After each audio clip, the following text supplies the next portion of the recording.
राधे राधे भक्तों, जय श्री कृष्णा, जय श्री राधे। आज मैं आपको माघ मास का 24वां अध्याय सुनाऊंगी। हम कथा की ओर चलने से पहले आपको एक सुंदर ही पौराणिक कथा सुनाती हूँ। एक बार चंपापुरी नाम का राज्य था, जिसका राजा हंसध्वज थी। वह परम धार्मिक थे, धर्म पूर्वक तरीके से शासन करते थे। प्रभु की भक्ति और योद्धाओं की श्रेष्ठ में उनकी बहुत रति थी और वह पूरी प्रजा का अपने पुत्र की तरह पालन किया करते थे। उनके पुत्र का नाम था सुधन्वा।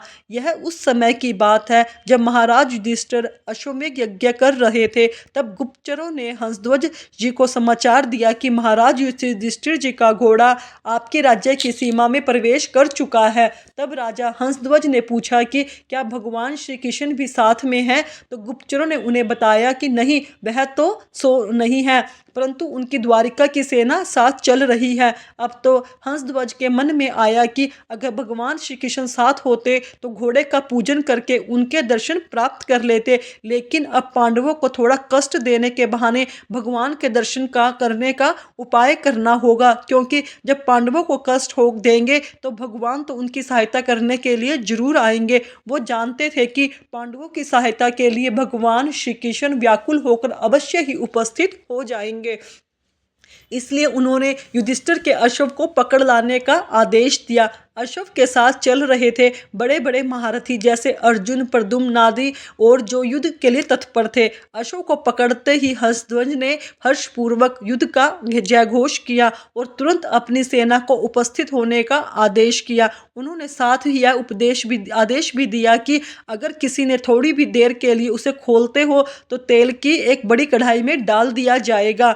नगाड़े की ध्वनि पूरी होते होते पूरी सेना नगर के बाहर आ जानी चाहिए। स्वयं गजराज पर चढ़कर हंसध्वज भगवान के कृष्ण को मानसिक प्रणाम करके अर्जुन जी से युद्ध करने के लिए आगे बढ़े। राजा की आज्ञा सुनकर सारे सैनिक ठीक समय पर उपस्थित हो गए। राजा के आदेश के अनुसार वहीं पर एक बड़ी कढ़ाई में खोलता हुआ तेल डालकर रखा जाने लगा कि अगर कोई देरी करेगा तो उसे पकड़कर कढ़ाई में डाल दिया जाएगा। जितने भी वीर योद्धा थे वह तुरंत सारे के सारे उपस्थित हो गए, पर राजा ने अपने पुत्र सुधन्वा जी को समय पर नहीं आए।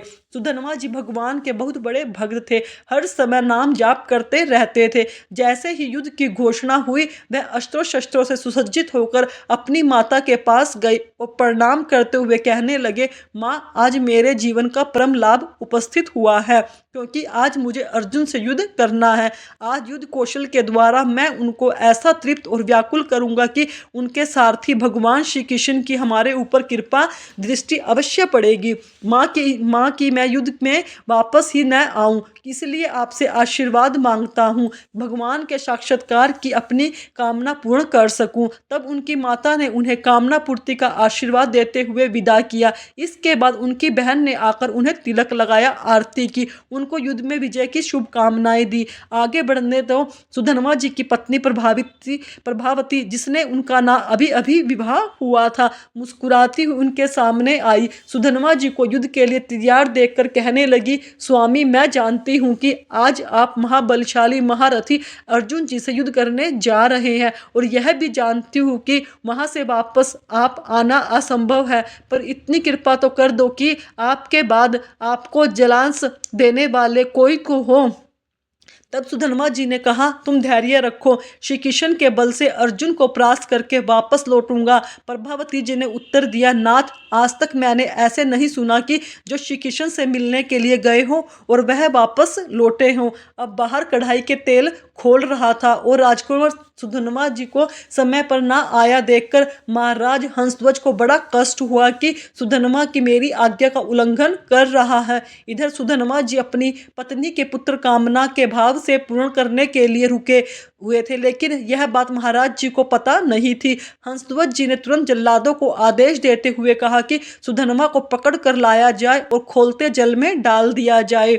जैसे ही आज्ञा हुई सैनिक तुरंत गए और उधर सुधन्वा जी स्नान आदि करके पवित्र होकर बाहर निकल रहे थे। तब सैनिकों ने सुधन्वा जी से कहा कि महाराज का आदेश है, आपको बंदी बनाकर लाया जाए, तेल में डाल दिया जाए, क्योंकि आपने विलंब किया है। तो उन्होंने उत्तर दिया कि पहले हमें महाराज के सामने पहुंचने दिया जाए। पिता के सामने जाकर सुधन्वा जी ने उन्हें प्रणाम किया, लेकिन महाराज ने अपनी बातें दोहराते हुए कहा कि हमारी आज्ञा के उल्लंघन का जो निर्णय है वही इनके हाथ व्यवहार किया जाए। महाराज हंसध्वज के शंख और लिखित नाम के 2 आचार्य थे, जो सुधन्वा जी के नाम जप और भक्ति से बहुत जलते थे। जब उनको अवसर मिला कि राजा के पूछने पर उन्होंने सुधन्वा जी को आज्ञा के अनुसार खोलते तेल में डालकर मृत्यु दंड देने को कहा, साथ ही साथ चेतावनी दी है कि महाराज पुत्र मोह में आकर अगर उन्होंने उनकी बात नहीं मानी तो वह उनको त्याग कर देंगे। मंत्रियों ने राजा को समझाने का प्रयास किया, पर राजपुरोहित के विरुद्ध हंसध्वज जी ने नहीं जा सकते। सुधन्वा जी अर्जुन को व्याकुल कर श्री कृष्ण दर्शन की कामना अपूर्ण होती देखकर व्यथा करने लगे। जैसे ही उन्हें कढ़ाई में डाला जाने लगा तो वह भगवान को पुकार कर कहने लगे, गोविंद, मुझे मरने का दुख नहीं है, क्योंकि आज मैं मरने के लिए ही तो घर से निकला था, पर मरने से पहले मैं तो आपके दर्शन पाना चाहता था। और अर्जुन के पक्ष से आप मेरी ओर कैसे देखते हो कि यह मैं देखना चाहता था। अगर अर्जुन के बाणों से भेद जाता और आप सामने होते तो मुझे आनंद मिलता, पर क्या करूं, इस तरह कढ़ाई को मैं जाकर मृत्यु को प्राप्त हो जाऊंगा। हे प्रभु, मुझ पर कृपा करो, मेरी कामना पूर्ण करो। युद्ध स्थल में अर्जुन को व्याकुल करते हुए, अपने बाणों से आपकी पूजा करते हुए मरने से ही मुझे संतोष मिलेगा। तब सुधन्वा जी श्री कृष्ण जी का नाम का उच्चारण करने लगे। उन्हें खोलते तेल की कढ़ाई में डाल दिया गया। लेकिन काफी देर खोलते तेल में रहने के बाद भी सुधन्वा जी का तो एक रोम तक नहीं जला, उन्हें कुछ नहीं हुआ। सबको बड़ा आश्चर्य हुआ, क्योंकि सबके सामने तेल में खोलते में डाला गया पर नाम का ऐसा चमत्कार था कि सुधन्वा जी प्रसन्न मुद्रा में श्री कृष्ण जपते बैठे रहे। अब राजपुरोहित विचार करने लगे कि आग तो जल रही है पर सुधन्वा जी को कुछ नहीं हो रहा। तो उन्होंने एक नारियल को कढ़ाई में डलवाया, तो खोलते जल में वह फटकर नारियल शंख और लिखित से सिर में आ लगा। तेल की गिरती हुई बूंदों से उनके मुख पर फफोले पड़ गए। इससे तो निश्चित हुआ कि सुधन्वा जी श्री कृष्ण के नाम से बल से जीवित हैं और आग इसलिए उन्हें नहीं जला सकी। अब वे दोनों पुरोहित जो सुधन्वा जी को जलते हैं, वे शंख और लिखित सोचने लगे कि हम अपने शास्त्र ज्ञान के गर्व में भगवान की भक्ति का तिरस्कार करते थे। आज सुधन्वा जी के नाम जप का प्रभाव देख ही लिया। इतने में सुधन्वा जी को बाहर निकाला गया। तभी दोनों पुरोहितों एक भक्त का विरोध करने के लिए स्वयं को धिक्कार हुए उसी कढ़ाई में कूद गए। सुधन्वा जी श्री कृष्ण का नाम जपते रहे और तुरंत कढ़ाई में सब शीतल हो गया। वे दोनों आचार्य पुरोहित सुधन्वा जी के चरणों में गिर पड़े और उन्हें छाती से लगाकर कहने लगे, प्रिय राजकुमार, आज तुम्हारे स्पर्श से हम पावन हो गए। तुम्हारी कृपा से आज यह समझ में आया कि भगवान के नाम में जो शक्ति है वह किसी भी दूसरे साधन में नहीं है। तुम ही हमारा उद्धार करोगे। जाओ, युद्ध करो और अपनी कामना की पूर्ति करो। अब तो राजा ने घोषणा कर दी कि राज उनके स्थान पर सुधन्वा सेनापति का पद संभालेंगे। सुधन्वा जी कब प्रत्यंचा चढ़ाते और कब बाण छोड़ते, बड़े बड़े सैनिक देख भी नहीं पा रहे थे। जब अर्जुन ने सुधन्वा जी को बड़े बड़े महारथियों को मूर्छित करते देखा तो उन्होंने स्वयं अपने गांडीव धनुष की प्रत्यंचा खींची और सामने आकर खड़े हो गए।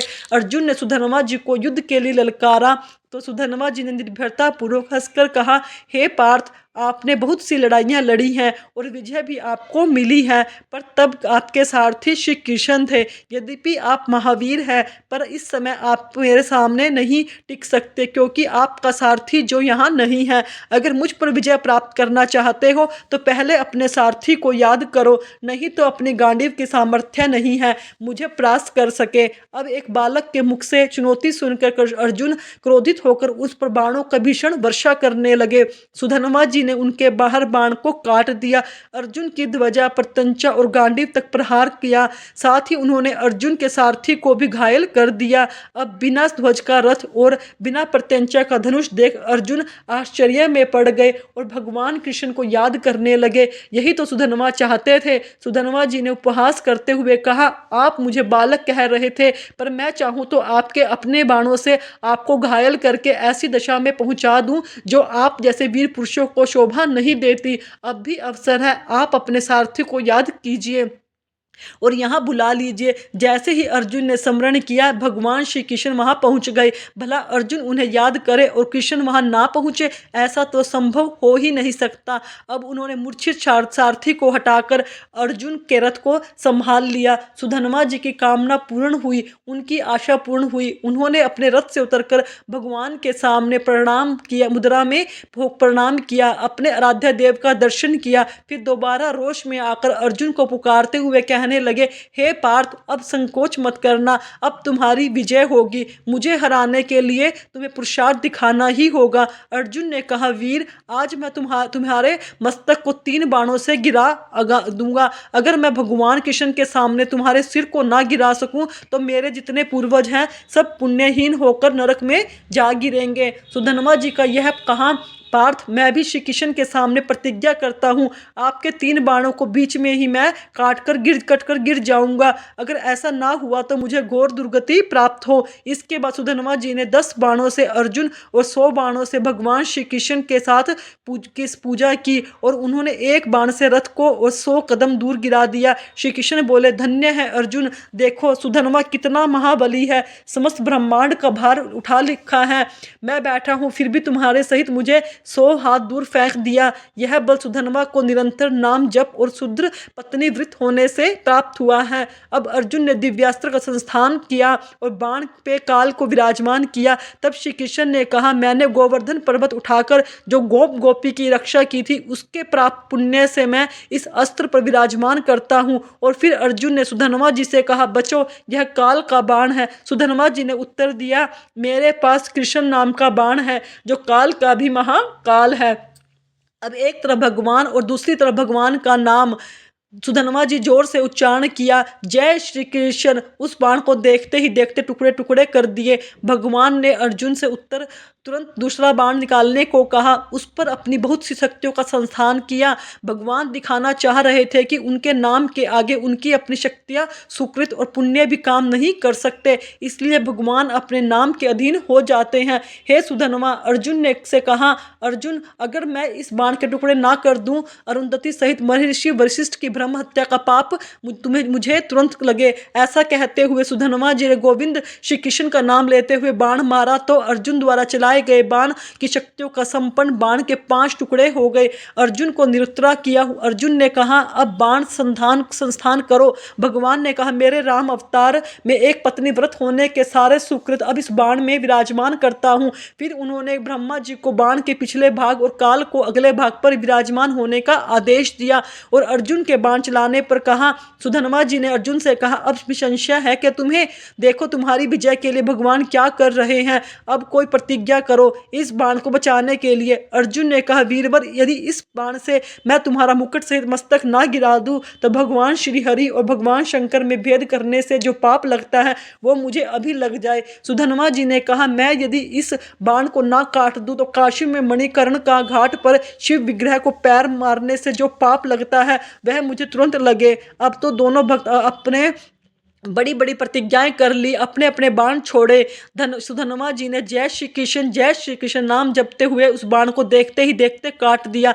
चारों तरफ हाहाकार मच गई। इतनी महिमा से युक्त बाण को कोई काट ही नहीं सकता। बाण तो कट गए, उनके अग्रभाग में आगे बढ़कर सुधन्वा जी के मस्तक को काट दिया। आश्चर्य की बात यह थी कि सुधन्वा जी के कटे हुए सिर से अभी भी निकल रहा था, श्री कृष्ण, जय श्री कृष्ण, जय श्री कृष्ण। अब रथ से नीचे उतरे और उन्होंने सुधन्वा जी के कटे हुए सिर को हाथ में उठाया और अपने हृदय से लगाया। इतने में ही सुधन्वा के शरीर से निकली ज्योति भगवान की परिक्रमा करके भगवान में लीन हो गई। तब भगवान ने राजा हंसध्वज से कहा, ऐसा भक्त शायद ना आज तक था ना कभी होगा, वह मेरे दिव्य धाम में गया है, इसलिए आप विलाप मत करना। और भक्तों के अभय वर देने वाले प्रभु श्री हरि नाम का पार महिमा है, इसलिए अनन्य होकर निरंतर भगवान का नाम जप से सब प्राप्त होता है। जैसे भी बने भाव से, श्रद्धा से भगवान का नाम जाप करना है। आपको नाम संकीर्तन अवश्य करना है। यह थी आज की कथा। प्रेम से मिलकर बोलिए भगवान श्री कृष्ण भगवान की जय, सुधन्वा जी की जय। कल हमने माघ मास अध्याय 23 में महर्षि वशिष्ठ जी राजा दिलीप को और ऋषि कुदगस को और उनके पुत्र वत्स का प्रसंग बता रहे थे। किस तरह की स्त्री के साथ विवाह करना चाहिए, ये डिटेल्स भी हमने सुनी थी। अब आगे की कथा सुनते हैं। महर्षि वशिष्ठ जी कहने लगे, हे राजा दिलीप, ऋषि पुत्र वत्स भार्य की इच्छा के साथ अपने स्वाध्याय में लगे रहे। अब उनकी भार्य की कथा सुनो। हे राजन, भोजपुर में उत नामक एक श्रेष्ठ मुनि थे। उनके कमल के समान नेत्रों वाली एक कन्या थी जिसका नाम सुबर्ता था। वो माघ मास में प्रतिदिन सवेरे ही उठकर अपनी कुमारी सखियों के साथ कावेरी नदी के पश्चिम गामी प्रवाह में स्नान किया करती थी। स्नान करते हुए वह इस प्रकार प्रार्थना करते हुए कावेरी नदी से कहती थी, हे देवी, तुम पर्वत की घाटी से निकलकर श्रीरंग क्षेत्र में प्रवाहित होती हो। श्री कावेरी, तुम्हें नमस्कार है। मेरे पापों का नाश करो। हे देवी, जो माघ मास में तुम्हारे जल में स्नान करते हैं, तुम उनके बड़े बड़े पापों को हर लेती हो। हे माता, मुझे मंगल प्रदान करो। हे पश्चिम वाहिनी कावेरी, मुझे पति, धन, पुत्र, संपूर्ण मनोरथ और पतिव्रता कावेरी नदी को प्रणाम करती है। और जब कुछ सूर्य का उदय होने लगता है, उसी समय वो रोज स्नान किया करती। इस प्रकार उसने 3 वर्षों तक माघ मास का स्नान किया। उसका उत्तम चरित्र तथा गृह कार्य में चतुर देखकर उसके पिता का मन बड़ा प्रसन्न रहता था। वह सोचते थे, अपनी कन्या का विवाह मैं किसके साथ करूं। इसी बीच में कुछ मुनि ने अपने पुत्र ब्रह्मचारी वत्स का विवाह कराने के लिए ऋषि उत की सुमुखी कन्या सुबर्ता का वर्ण करने का विचार किया। सुबर्ता बड़ी सुंदर थी। उसने अनेक शुभ लक्षण थे। वो बाहर भीतर से शुद्ध तथा निरोग्य थी। उस समय उसकी कहीं तुलना नहीं की जा सकती थी। वच मुनि ने उससे विवाह करने की अभिलाषा की। एक दिन सुबर्ता अपनी 3 सखियों के साथ माघ स्नान करने के लिए अरुणोदय काल के समय कावेरी के तट पर आई। उसी समय एक भयानक जंगली हाथी पानी से निकला। उसे देखा सुबर्ता आदि सभी कन्याएं भय से व्याकुल होकर भागने लगी। हाथी भी बहुत दूर तक उनके पीछे पीछे भागा। चारों कन्याएं वेग से दौड़ने के कारण होने लगी। तिनकों से ढके हुए एक बहुत बड़े जल शून्य कुएं में गिर गई। मतलब वो खाली कुआं था जो बहुत गहरा था। उसमें वो तीनों कन्याएं, चारों कन्याएं गिर गई। कुएं में गिरते ही उनके प्राण निकल गए। जब वो घर लौटकर नहीं आई, तब उनके माता पिता उनकी खोज करते हुए इधर उधर भटकने लगे। उन्होंने वन वन में घूमकर झाड़ी झाड़ी छान ली। आगे जाने पर उन्हें एक गहरा कुआं दिखाई दिया जो तिनकों से ढका होने के कारण दूर से दिखता भी नहीं था। उन्होंने देखा वो कमल लोचन कन्याएं कुएं के भीतर निर्जीव होकर पड़ी हैं। उनकी माताएं कन्याओं के पास चली गई और शोकग्रस्त हो बारंबार उन्हें छाती से लगाकर जोर जोर से रोने लगी और बोलने लगी, विमले कमले सुरते, सुर से यह नाम लेकर वह विलाप करने लगी। कन्याओं की माताएं जब इस प्रकार जोर जोर से रो रही थी, उसी समय तपस्या के भंडार क्रांतिमान धीर तथा जितेंद्रिय श्री मृग श्रृंग मुनि वहां आ पहुंचे। उन्होंने मन ही मन एक उपाय सोचा और सोचकर उन कन्याओं की माता को आश्वासन देते हुए कहा, जब तक इन कमल नयनी कन्याओं को जीवित ना कर दूं, तब तक आप लोग इनके सुंदर शरीरों की रक्षा करें। यह कहकर वह मुनि परम पावन कावेरी के तट पर गए और कंठ भर पानी में खड़े हो गए। मुख और भुजाओं को ऊपर उठाए सूर्य देव की ओर देखते हुए मृत्यु देवता की स्तुति करने लगे। इसी बीच में वही हाथी पानी के अंदर से उठकर बाहर निकला और उस ब्राह्मण मुनि को मारने के लिए सूंड उठाकर बड़े वेग से उनके समीप आया। हाथी का क्रोध देखकर भी मुनि भृंग सिंह विचलित नहीं हुए। वो चुपचाप वहीं खड़े रहे। पास आने पर भी एक क्षण में उसने गजराज का क्रोध चला गया। वह बिल्कुल शांत हो गया। उसने मुनि को सूंड से पकड़कर अपनी पीठ पर बिठा लिया। मुनि उसके भाव को समझ गए। उसके कंधे पर सुखपूर्वक बैठने से उन्हें बड़ा संतोष हुआ। उन्होंने हाथ में जल लेकर बोला, मैंने 8 दिनों में माघ मास स्नान का पुण्य तुम्हें दे रहा हूँ। यह कहकर उन्होंने वह जल हाथी के मस्तक पर छोड़ दिया। वो 8 दिन का पुण्य मिलने से वह गजराज पाप रहित हो गए और मानो इस बात को वह स्वयं भी समझते हुए बड़े जोर जोर से गर्जना करने लगे, बड़ी जोर की आवाज करने लगे। उनकी इस गर्जना गर्जना से मुनि के मन में बड़ी प्रसन्नता हुई और उन्होंने उस गजराज के ऊपर अपना हाथ फेरा। मुनि के हाथ का स्पर्श होने से उस हाथी का शरीर त्याग दिया और आकाश में देवता की भांति दिव्य रूप में धारण करके गए। यह सब मुनि कुछ आश्चर्य से देख रहे थे। तब दिव्य रूपीधारी उस जीव ने कहा, हे मुनीश्वर, मैं कृत्य हो गया, क्योंकि आपने मुझे अत्यंत निंद और पाप में पशु योनि से मुक्त करा दिया है। हे दयानिधे, अब मैं आपको अपने पिछले जन्म का वृत्तांत बताता हूँ, सुनिए। पूर्व काल की बात है। मैं विश्वगुप्त नाम के प्रसिद्ध परम धर्मात्मा और सधर्म पालन में तत्पर एक वैश्य रहते थे। मैं उन्हीं का पुत्र था। मेरा नाम धर्मगुप्त था।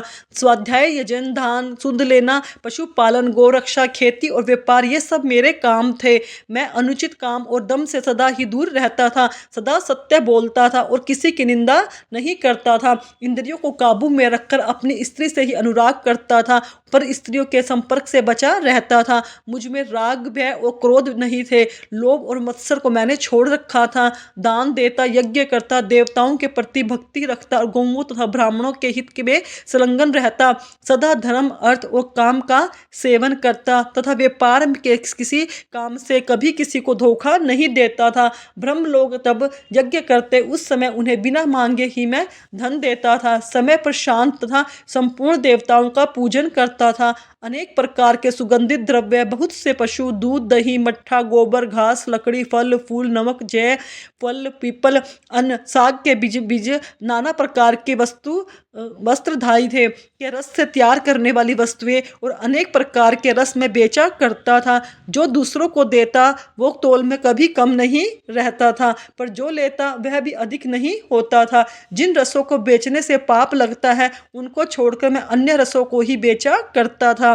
बेचने में मैं कभी किसी प्रकार का कोई छल कपट नहीं करता था। जो मनुष्य साधु पुरुषों को व्यापार में ठगता है, वो घोर नरक में पड़ता है तथा उसका धन भी नष्ट हो जाता है। मैं सब देवताओं, ब्राह्मणों तथा गौओं के प्रतिदिन सेवा करता और पाखंडी लोगों से दूर रहता था। मुनि किसी भी प्राणी से मन, वाणी तथा क्रिया द्वारा ईर्ष्या बिना जीविका के ही चलाता था। वह परम धर्म है। ऐसी ही जीविका से जीवन निर्वाह करता था। माघ मास, अध्याय 24 समाप्त। हाथी ने अपने पिछले जन्म में धर्मगुप्त वैश्य के रूप में सभी पुण्य कर्म ही किए थे। फिर क्या हुआ, उसे हाथी की योनि मिली? इस प्रश्न का उत्तर हम माघ मास महात्म अध्याय अगले में सुनेंगे। देखो, बार बार कह रहे हैं, यह संसार हमको जो लगता है अपना, पूरी तरह से झूठ है। बस ये एक सपना, याद रखना। सबको अपना अपना हर काम पर है। प्रभु सत्य है, बाकी सब असत्य है, याद रखना। और जब पता है सिर्फ कृष्ण ही सहारा है, फिर क्यों इस ढंग से हम आसपास बैठे नहीं रहते। धर्म और कर्म ही साथ किया जाए, बाकी तो सब यहीं पर रह जाएगा। जितना मर्जी जोड़ लो, जितना मर्जी तोड़ लो, सब कुछ यहीं पर रह जाएगा। हम जग पर तो ध्यान देते हैं, पर अपने कर्मों पर ध्यान नहीं देते। अभी भी समय है, जागो और सोचो। कलयुग में मुक्ति पाना सबसे आसान है। हमारे साधु संतों ने कहा है, कलयुग केवल नाम आधारा, सुमिर सुमिर जग उतरे ही पारा। मतलब कलयुग में नाम जाप ही आधार है। जितना हम अपना नाम का सुमिरन करेंगे, उतने ही हमारे भव से पार हो जाएंगे, मुक्ति मिल जाएगी। इसलिए हर सांस में, हर श्वास के साथ साथ हरे कृष्ण कृष्ण कृष्ण हरे हरे, हरे राम राम राम हरे हरे। भक्तों, अगर आपको मेरी वीडियो अच्छी लगी, मेरे चैनल को सब्सक्राइब करें, वीडियो को लाइक करें, कमेंट में राधे राधे अवश्य लिखें। धन्यवाद भक्तों।